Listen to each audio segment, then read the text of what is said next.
Hello, all you positive heads out there. It's so good to be back with all you beautiful reflections of the one source consciousness that creates and animates all things.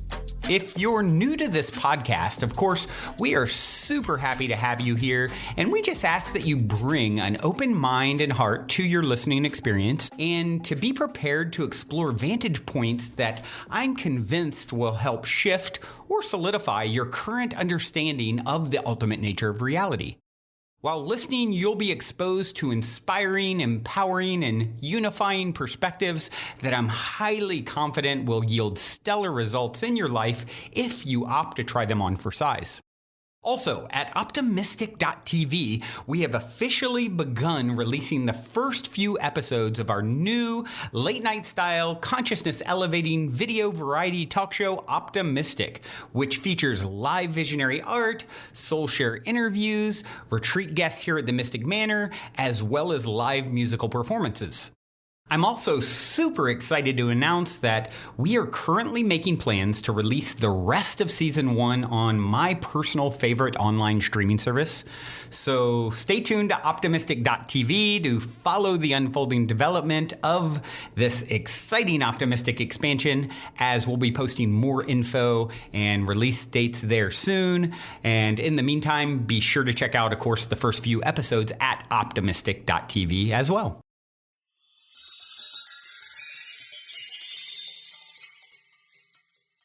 All right, all you positive heads, welcome back. Thank you so much for joining me today. And it's just me today, flying solo. And I thought I would take the opportunity to share what's been coming up in my reality. And in my reality, I've been doing a bunch of QHHT sessions, the quantum healing hypnosis technique, which was created by Dolores Cannon, an amazing genius and pioneer in the field of past life regression and hypnosis, and ultimately connection with the higher self. And so what it seems lately is that the higher self wants us to know something very important. And it's something that I've been talking about now for, I think, at least a few months. It's just been what's been coming up in my awareness, and that is Lemuria. I can't tell you how many sessions lately have been in Lemuria. And so in my very latest one, I asked her higher self, why is it lately that so many are being shown lives in ancient Lemuria? What's the reason behind that all of us need to see that now? And they said, because it's happening again. Because the same exact thing is happening.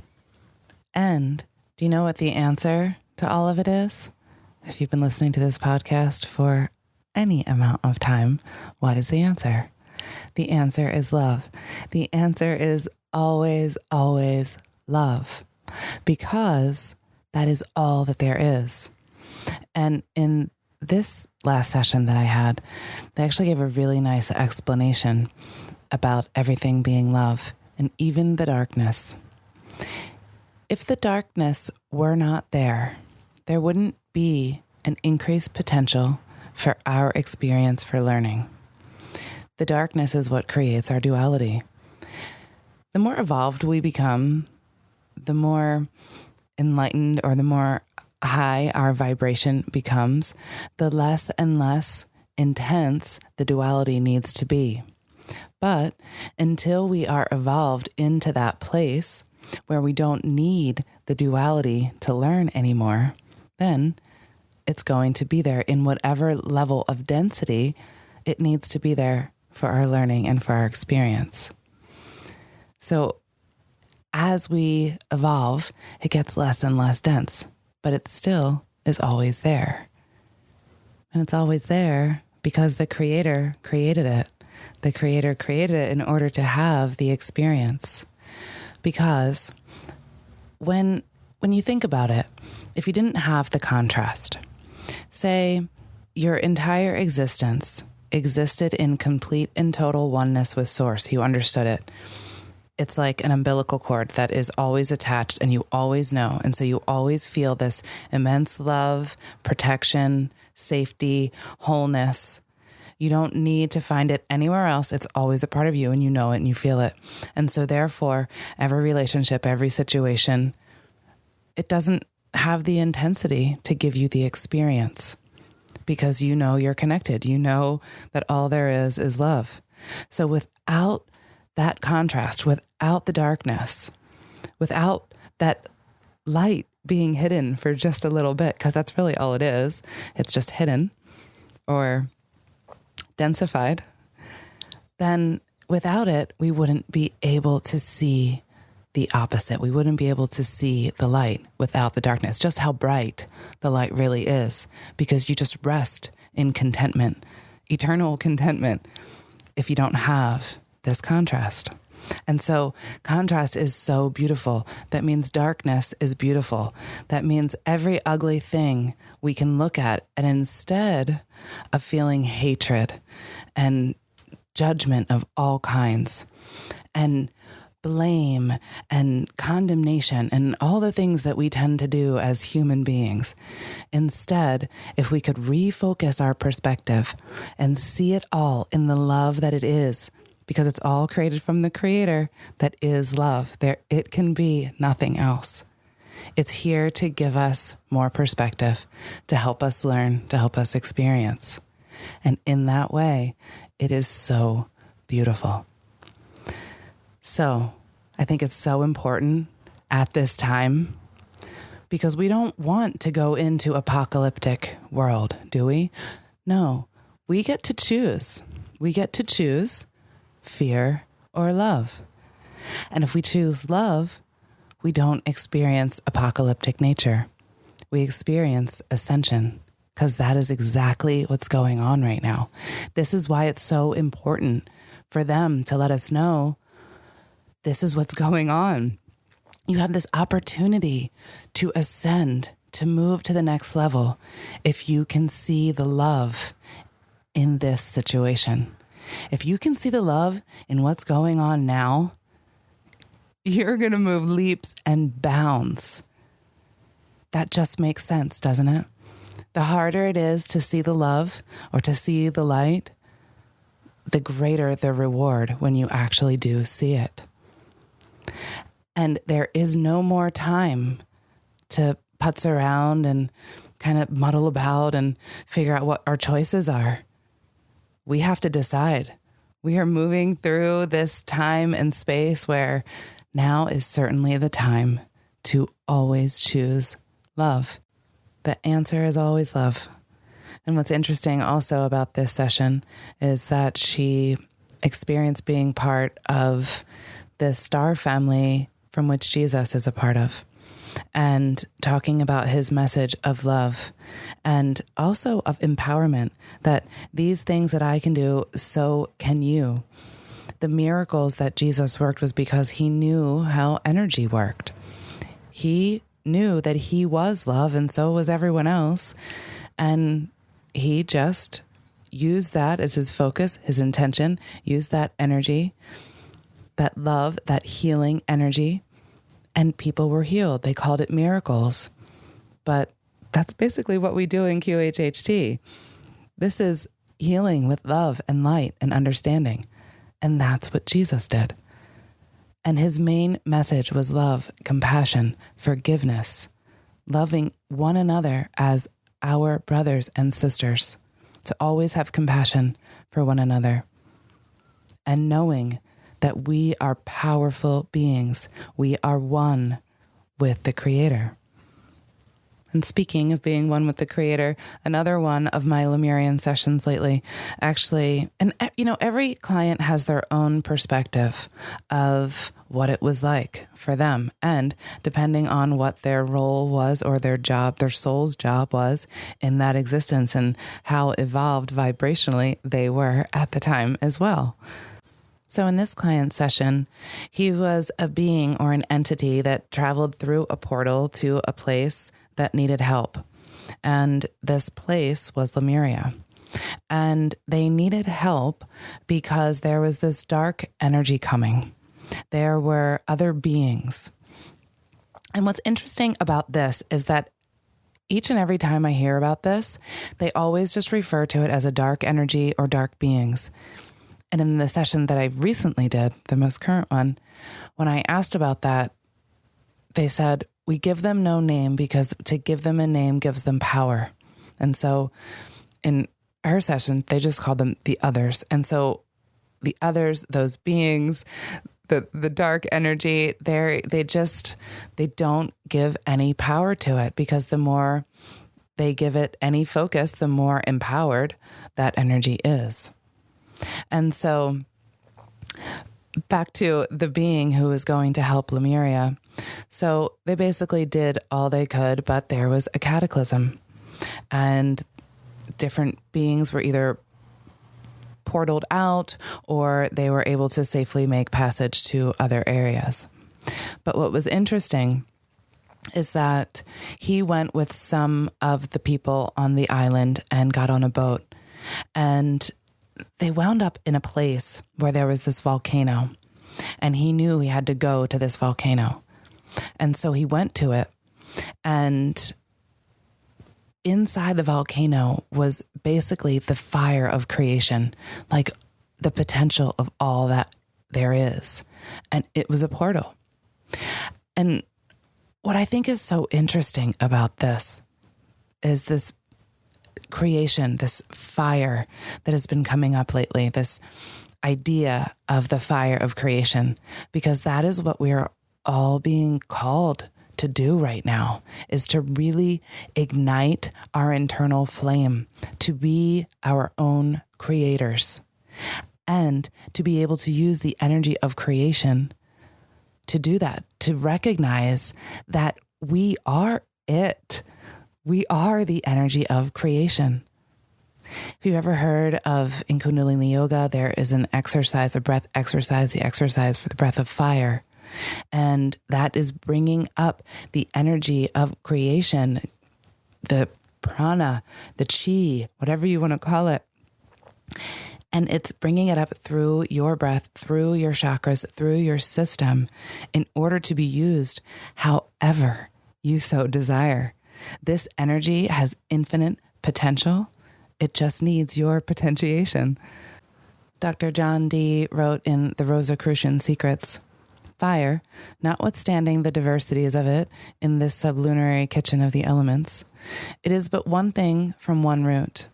This, of all things, both visible and invisible. It is in water, earth, and air. It is in minerals, herbs, and beasts. It is in men, stars, and angels. But originally, it is in God himself, for he is the foundation of heat and fire, and from him it is derived to the rest of the creatures in a certain stream of sunshine. And I love that, because when you look at all of the ancient cultures and how they looked towards the sun, and many were sun worshipers, and there's a reason for that. It's a direct reflection of the Creator. When people go back to Source, they often call it like the great central sun. That's a very, very common description of what it's like to go back to Source. So now there's the sun and there's the moon. And here's what's really interesting. That's something that I've kind of battled with, and I've talked about this on the podcast in prior shows. I'm not sure which, but I know Samantha and I talked about the moon somewhat recently. And I got a new perspective, a different understanding on the moon in this session I did, this last session I did this week.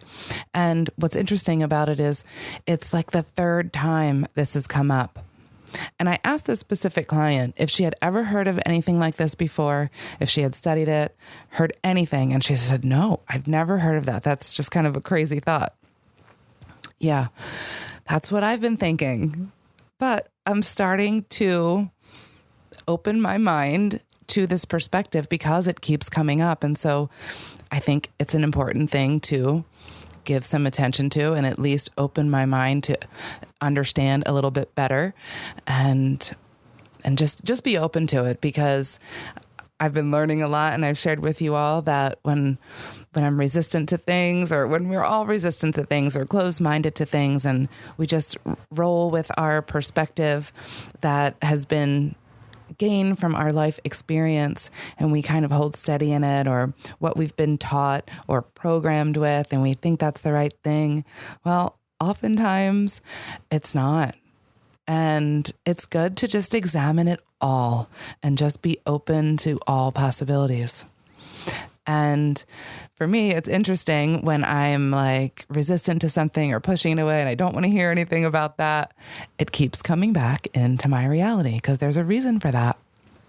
And so what keeps coming up about the moon is that it's a ship. And don't call me crazy. I'm just sharing the information that has been coming through. Now, I haven't believed this the first 2 times I heard it.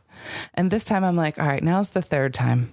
So what they're saying is that this dark energy that came during Lemurian times, Atlantean times, this dark energy also, the moon came at this time.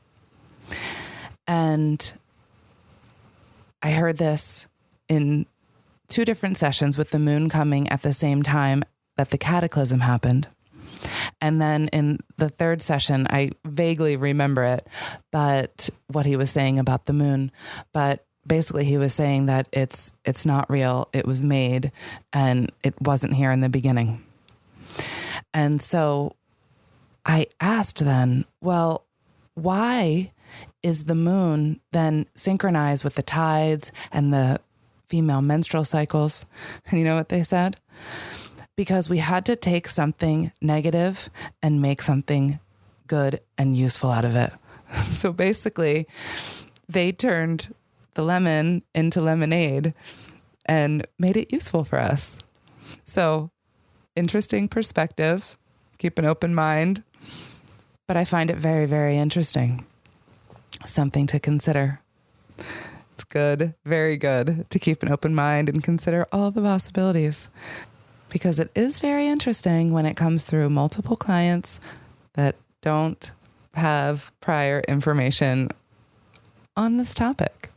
So for me, I choose to be open to it and just explore it all, because why not? Yeah. And above all, approach everything with the love and compassion and understanding that you are created from. That is all that you are. Remember that. That is all that you are.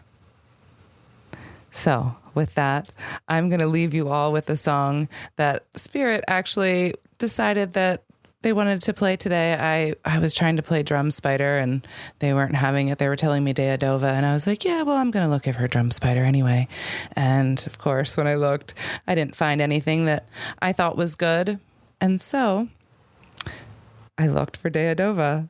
And what did I find when I looked for Deadova?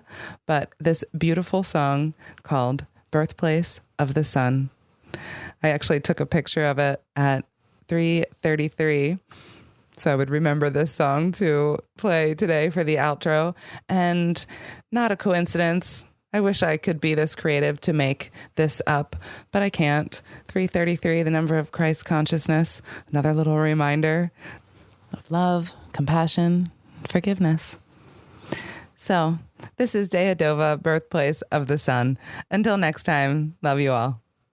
Also, before we cue up today's song, I wanted to remind you about the game with the universe on our website, where you can choose the first number that comes to your mind and it'll pull up that episode number of the podcast. I've been saying this is a great way to co-create synchronicity and magic with your higher self for quite some time. And if you go to positivehead.com/universe, there is a super fun and simple interface to play this game with your higher self. I firmly believe just by setting the intention to play in this way, it opens up the door for magic, and it's a synchronistic way to hone in on nuggets of wisdom out of the huge catalog of episodes that are specifically appropriate for you at this time in your journey to becoming the next greatest and greatest version of yourself. And it also makes for a super fun way to spark the curiosity of friends and family by having them choose a number, so they'll hopefully go and check out their number as well, which I greatly appreciate because it helps us to spread the word about the podcast. Once again, the address is positivehead.com/universe. And as a quick reminder, if you're curious to learn more about Purium superfoods and why I take them almost every day, be sure to also check out positivehead.com/transformation. On this journey of becoming the next greatest and grandest version of ourselves that we have all embarked upon, I cannot stress the importance of managing your physical vibration enough. And quite honestly, Purium has put together the simplest plan I've found to do so. I have my favorite, the appleberry shake, at least 5 times a week.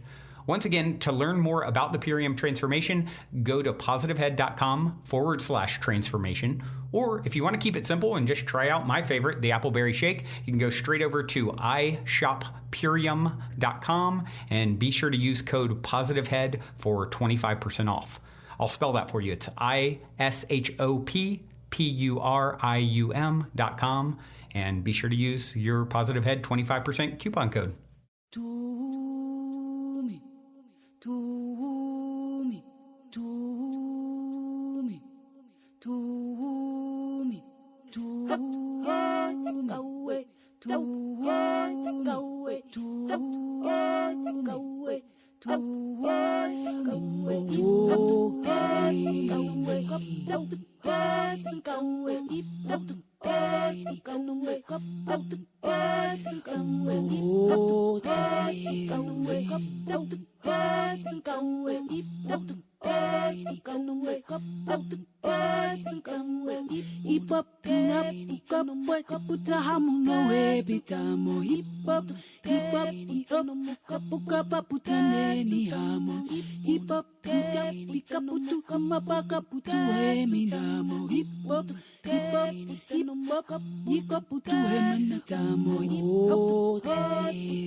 Hip hop,